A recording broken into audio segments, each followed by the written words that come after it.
And so now, yeah, when they open up in Ohio, they're calling us to say, hey, what did you do that was so successful in California, Colorado, Washington, one of the other 20 states, and what can you do for us? It's time to consider cannabis. I'm your host, Curtis. In a few moments, we're going to sit down with Socrates Rosenfeld of iHeartJane.com, which has nearly 500 dispensary partners across 19 states. But first, I want to take a moment to encourage my fellow patients. Wherever you live, do not give up. I personally have a hard time in the winter months, and though I've had success treating my pain with cannabis and using CBD to treat my anxiety and depression, I started to cry when I realized how much a month's worth of medicine was going to cost my family at dispensary prices. $500 an ounce. And what's with the Ohio 10th? What is that even about? 2.83 grams? And for $50? Who's running this show? But breathe. Calm down. It will get better. And with still only a handful of dispensaries open, it's hard to imagine cannabis e-commerce coming to Ohio. Wouldn't it be nice, though? To be sitting at home and be able to look at a picture of inventory items before driving to a dispensary to make a purchase. Especially in Ohio, where you're not even allowed to see or smell the product until you've put your money down. So while we wait for Ohio lawmakers to get their language right, it sure would be nice if Ohio dispensaries could figure out a solution for patient customers who are flying blind. And perhaps iHeartJane.com is that solution. Joining us now is Socrates Rosenfeld, graduate of MIT, U.S. Army veteran, Apache helicopter commander, and co-founder of iHeartJane.com. Let's sit down with Socrates and consider cannabis together. All right, so Socrates, tell me, when was the first time you used cannabis? It's a great question. It took me 29 years to consume cannabis for the first time in my life. Yeah, it was never an option for me growing up. I was, pretty dedicated athlete. I went to West Point, the military academy. I was in the Army for all of my 20s. And so it was never an option for me. Let me just really quick, thank you for your service. Oh, thanks, man. I appreciate that. I got out of the service, was going back to school in Boston. And I don't know if you know any military veterans or have heard their stories, but it's probably very similar to mine, where you go from making life and death decisions around every turn, or at least training to make life and death decisions. So you're kind of spring-loaded to be very intense. And then all of a sudden you take off the uniform and now you're a civilian. Things aren't life and death. But yet my intensity level was still at a 10 out of 10.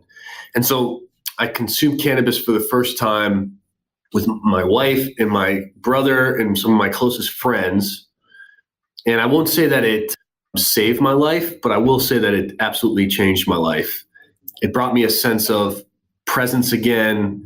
It allowed me to connect with my loved ones, my friends again on a really authentic level. And then I think most importantly, and after talking to hundreds of other military veterans, it really allowed me to connect to my own self again outside of being Captain Rosenfeld in the Army with a short haircut. I could just kind of be Sock and explore life as Sock again. And that was a really powerful moment for me, and it changed my life, man. So I've been consuming cannabis ever since. So you were struggling with some PTSD?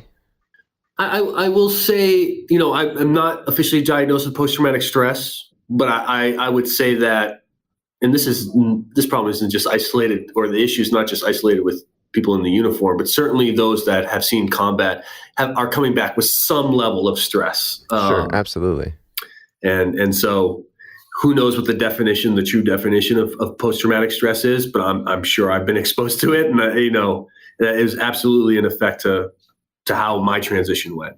Could you explore a little bit on what your opinion about cannabis was before your first time using it? Oh, man. With that group of friends. I wasn't, against cannabis, but I will say that I believed all the misinformation out there. I thought only lazy people consume cannabis. I thought it made you dumb. I thought it, was an unhealthy thing. And then I quickly realized that some of the highest performing athletes I've ever known, some of the smartest individuals I've ever met, some of the toughest people I know consume cannabis. And then after I personally consumed it, it's a great question. Not only did my own perception of cannabis change, I got, it helped me with school, it helped me with my health, all the other things. But I think most importantly, man, it made me question all the things that I had assumed to be true on face value without ever questioning it my own self. And that certainly did change my life. When I said, wow, here's this product that I thought was bad for the first 29 years of my life. I tried it my own self, didn't take anybody's word for it. And then I realized it's actually not so bad. It's actually really good. And so what other things in my life have I been afraid of or rejecting just on face value? And I've tried to hold myself accountable, and cannabis was a great lesson in that.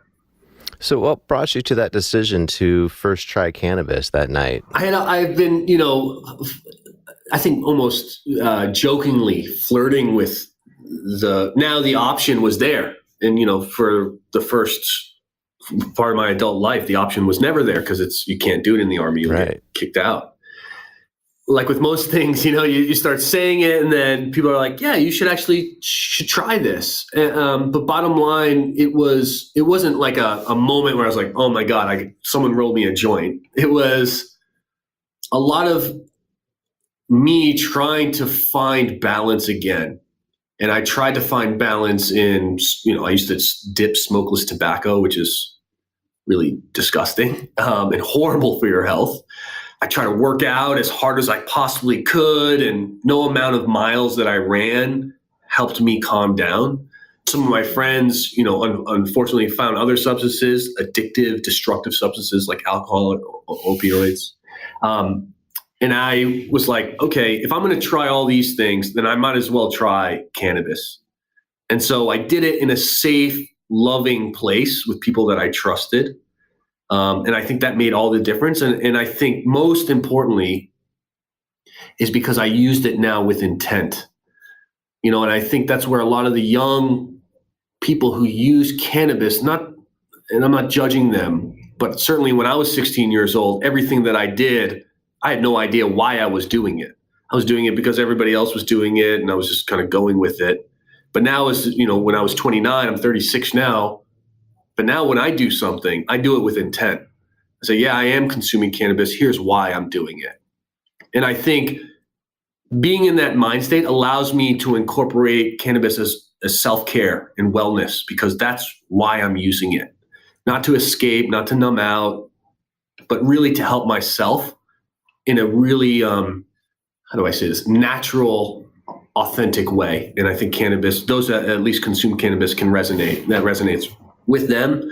And that was a really important piece of it, was I want to use it with intent. So that first night was an intentional night where you planned and invited people to this event? Yeah, exactly. My wife is there, my brother, one of my best friends, Ben Green, who's also a co-founder of mine at Jane. And, there was no judgment. I could just ask all the questions that I wanted, and should I be feeling this, or what am I, how long is this going to take? And I think that was a really important piece for me, was that I was in this loving place to experience cannabis without any fear or hesitation, and really just allow me to be present in the experience. And I think that made a huge difference. Yeah, I could see that. I'd really recommend that to anyone listening who's considering cannabis, using it for the first time. To create a safe space to explore the plant. Right. Definitely. It's like with anything. I'm a surfer. So it's not like I'm going to, this is the first time surfing. You're going to jump off, some cliff in Hawaii and start surfing 30-foot waves. No, you're going to go out with someone who knows what they're doing in a really safe environment. And hopefully that person can, communicate to you in a really authentic, safe, honest, loving way. And listen, if you surf and you hate it, okay. But if you surf and it's enjoyable for you, and now you're like, okay, maybe I want to go surf bigger and bigger waves, you can do that. And I think that's a really important piece, is exactly like you said, start off on your own terms and then take it from there. Yeah, I'm a big preacher of microdosing too, for people who are not experienced at all with it, just to really ease your way into it. Because I think that's a great analogy you had with surfing, because when you overdo it on that THC, it can feel like a lot of stuff is crashing down on you. You're right. Yeah, and it's I say cannabis reveals you to your own self. Yeah. And for some people, there's a lot of stuff out there that we just haven't been addressing. And so, sometimes it's too much too soon. Yeah. So it's a great idea. I think CBD is a great threshold into the industry. I think microdosing, these mints now that are a beautiful thing, or tinctures or something like that. It's a great way, rather than, hey man, take this huge bong rip, which may not be necessarily a bad thing, but perhaps maybe isn't the best way to introduce yourself to this product. Right. So how old were you when you left the Army? I left the Army. I was 29 years old. 29 years old. And when did I Heart Jane become?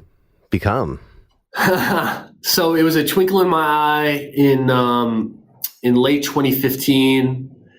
I left my job, started the company, spent about a year and a half building my team and the product. And then we launched actually on 4/20 of 2017 in Santa Cruz, California. And then since then have just experienced absolute rapid growth. And it's been quite the journey. We're now in close to 600 dispensaries across 20 states now. And it's just been a wonderful experience that I'm truly, truly grateful for, to where, we have a small, maybe not so small anymore, but a piece in this industry. And really the reason why we started Jane was because we love this plant so damn much that we wanted to use our skills and our strengths, which is technology, to provide access to this product in a way that you can access, a burrito on Grubhub. You can access an apartment on Airbnb, any product on Amazon. You can do it with such ease and convenience. And I thought to myself, man, let's build something so that it's easy and convenient for people who want to find the medicine that so much helps them. So I really, my team and I are really grateful for the journey that we've been on, and it started, a few years ago. Tell me a little more about iHeartJane.com. So you say you're in 20 states? 20 states, that's correct. That's impressive. Do you have plans on moving into other states as they become legal, or? Oh yeah. Wherever legal cannabis is sold, we think that people should be able to use technology to research and shop for their products like they do with anything else online. Now, because you're online based, does that give you an advantage of starting business in other states, or do you feel like you still have to go through a lot of the same hoops? No, absolutely. Being an ancillary tech company in this space allows us to maneuver and be adaptable and be flexible, not for ourselves, but for our clients. And so what we mean by that is, we can move into a state like Florida, for instance, where it's all vertically integrated and they want to do delivery. We can make our software very modular to fit that profile. And then, you might be out in California or Washington where it's adult use is legal. There is no vertical integration. They use many different kinds of point of sale systems, and there is no delivery allowed. Okay, we can, with a click of the button, put our software out there to help our clients provide an e-commerce experience for their consumers while staying within compliance of state regulations. And that's really important for us. So we use our strength as an ancillary company to better serve our clients, which is the retailer and the consumer. But each state has a slightly different set of rules, right? So that makes it kind of complicated for you to keep up with everything. Do you have a team for that, or how are you handling that challenge? We do. We have many teams ensuring that what we're doing, number one, is compliant, but number two, we as a tech company, to find opportunities as a software company to really create value for our customers. And so the moment, delivery goes online in a certain state, with a click of the button now, with anticipation of that, we can inform our clients and say, hey, on this day, if you want delivery for online orders, you now have this capability. And we've researched the regulations to make sure, hey, you can do this, you can't do that. And we built our software to ensure that. So it's a blessing and a curse that it's so fragmented across the states. A curse because it's you have to design something for Massachusetts and then go into Maryland, and it's slightly nuanced. And I can't imagine these operators, these plant touching operators, all the constant changes they have to keep up with. Right. But from where we sit, as a tech company, let's go help those operators, at least in the e-commerce space, to take as much off their plate as absolutely possible. So yeah, compliance regulations are a priority for us, and we have a team dedicated to researching that. So I'm located in Ohio. Do you have any plans on coming out here anytime soon? That is coming on soon, man. So the good people of Ohio. Just curious. Yeah. I'm curious, what's the phone call you make to who in Ohio to say, I want to do business here? Like, what's step one for you in that? It's really, it's not us calling, it's dispensaries calling us now. Oh, okay. And so now, when they open up in Ohio, they're calling us to say, hey, what did you do that was so successful in California, Colorado, Washington, one of the other 20 states, and what can you do for us? And so, they're looking at multi-state operators that are using our platform across hundreds of different dispensaries across their portfolio. They're looking at, some of the largest dispensaries in the country using our service. And so as a new operator, a potential operator in Ohio that wants to hit the ground running, they give us a call. And the beautiful thing is, it doesn't matter what point of sale system they use.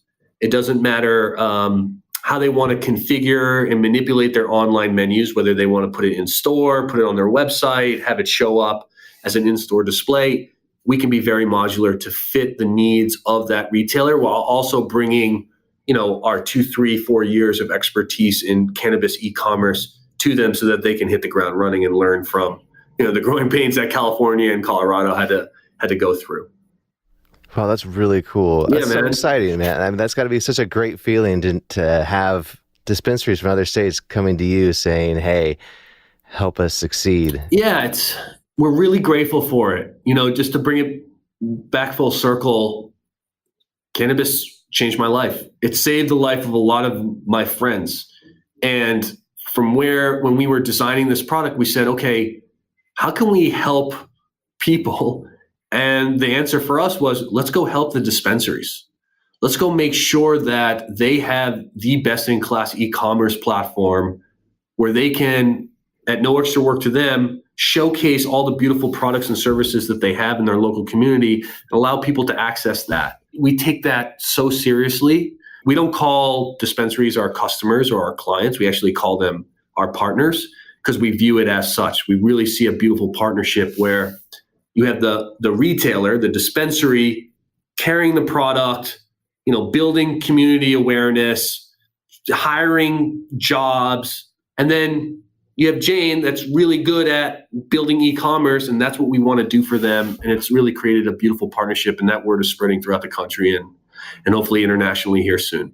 Well, I think that would be great. I think Ohio could definitely use it because I'm not sure if you know, but our law does not allow us to see, hold, touch, smell, or any of that in the dispensary. So to be able to see a nice picture of it online before we go in could be really, really helpful. Yeah, and not only that, now, for people like my mom, who lives in Massachusetts just went legal.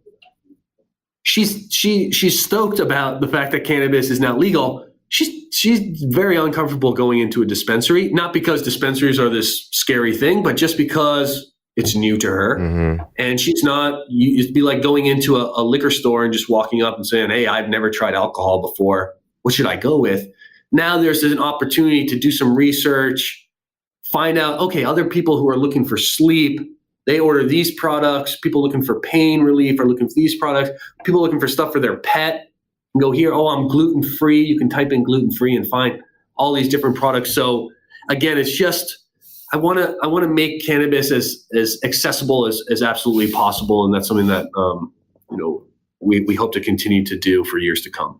If there's a dispensary owner or operator who hears this in Ohio that has not reached out to you, where would they go to reach out to you? Feel free to reach out to us at info@iheartjane.com or demo@iheartjane.com, and we will get back to you very quickly. And then the next step from there, you'll see a demo of our product. We'll address any questions that you have. There are some great questions that are out there. And then in a matter of hours, if you want to go with us, you would have a fully automated e-commerce solution and be able to hit the ground running without any extra work to you that day or any other day moving forward. That's awesome. Well, thank you so much. Is there anything that you would like to say to our listeners out there who are considering cannabis? Yes. Make your own decisions for your own selves. For those that have tried it and it's not for them, I'm not a coffee drinker. That's why I like tea. But I would just venture to say it's a wonderful thing to see this industry move into a state like Ohio. I think the majority of the citizens there are going to be enthusiastic and welcome it based on all the good that it has done in other states in the country. But those that are still wondering, I would just venture to say, go talk to a veteran that consumes cannabis. Ask him or her why they use it. Go talk to a parent that gives tincture to their child, with seizures. Go talk to a senior citizen that uses topical creams for their arthritis, and ask them why they use it. And then you'll be able to make your own decision. And perhaps maybe you want to try your own self and make your own decision. I think if we could just do that with everything in this world, it would remove a lot of the complications that we're seeing lately. And I think cannabis can bring people together and at least introduce the opportunity for people to uncover the truth for themselves. That's great, Socrates. Thank you so much for taking the time to join us. It was great meeting you. Likewise, man. Thanks for having me. Consider Cannabis is looking to record interviews with people who can attest to their experience with cannabis versus pharmaceuticals as treatment for the following conditions: AIDS, HIV, ALS, CTE, PTSD, Alzheimer's disease, epilepsy or other seizure disorder, glaucoma, hepatitis C, inflammatory bowel disease, Parkinson's disease, sickle cell anemia, spinal cord disease or injury, Tourette syndrome, and ulcerative colitis. If this is you, please reach out. Using cannabis as treatment for a different condition? We want to hear your story too. Consider Cannabis is not intended to be a substitute for professional medical advice, diagnosis, or treatment recommendations. Always seek the advice of your physician or other qualified health provider with any questions you may have regarding a medical condition. If you found anything of value in this episode, please share it with someone else. Remember to subscribe for free and get every new episode delivered right to your phone. Join me next time, and we'll consider cannabis together.